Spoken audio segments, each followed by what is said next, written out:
Good morning বন্ধুরা, কেমন আছো তোমরা? নিশ্চয়ই ভালো আছো, আমিও খুব ভালো আছি। আজকে হলো মানডে। এখন থেকে আমি আমার ব্লগটা স্টার্ট করলাম। এখন ঘড়িতে বাজে 9টা। বাসি কাজ টাজ করা হয়ে গেছে, স্নান করে নিয়ে স্নান করবো, কারণ আজকে একটু শ্যাম্পু করবো, তার জন্য একটু লেটে স্নান করবো। আর এখন বসিয়েছি ভাত, ডাল হয়ে গেছে, আলু গাজর ভাজা। এই হচ্ছে আজকে সকাল মেনু। আর আমি তো খাই রুটি। তো চলো ব্লগটা দেখতে থাকো আর সঙ্গে থাকো, নিশ্চয়ই তোমাদের ভালো লাগবে।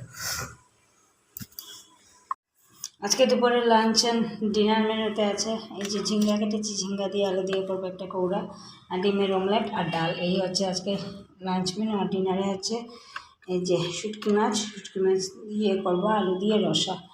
এই হচ্ছে আজকে লাঞ্চ অ্যান্ড ডিনার মেনু। তো চলো দেখতে থাকো আর সঙ্গে থাকো। তো আজকে চাতে খাচ্ছি এই যে পারসের গোলাপ জামুন, একটা বরফি আর হাফ কেক, আর ওদের হচ্ছে লাল চা আর এগুলো। আর এই যে আমার মেয়েও খাচ্ছে। তো এখন খাচ্ছি চা।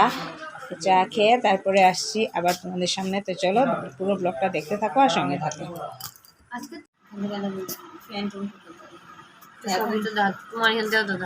এখন চাটা খেয়ে এখন মেয়ে বসেছে পড়তে, আর আমি বসেছি চাল বাঁচতে। চাল না বেছে খাই না। আজকের ব্লগটাকে এখানে এর আগে করেছিলাম মেশিন দিয়ে সেলাই। তো এখন এইগুলা কাজ করবো টুকটাক, তারপরে এই হচ্ছে। তো আজকের ব্লগটাকে এখানে শেষ করছি। যদি কিছু ভালো লেগে থাকে তাহলে লাইক করবে, কমেন্ট করবে, শেয়ার অ্যান্ড সাবস্ক্রাইব অবশ্যই করবে। তো tata, bye bye, take care and good night.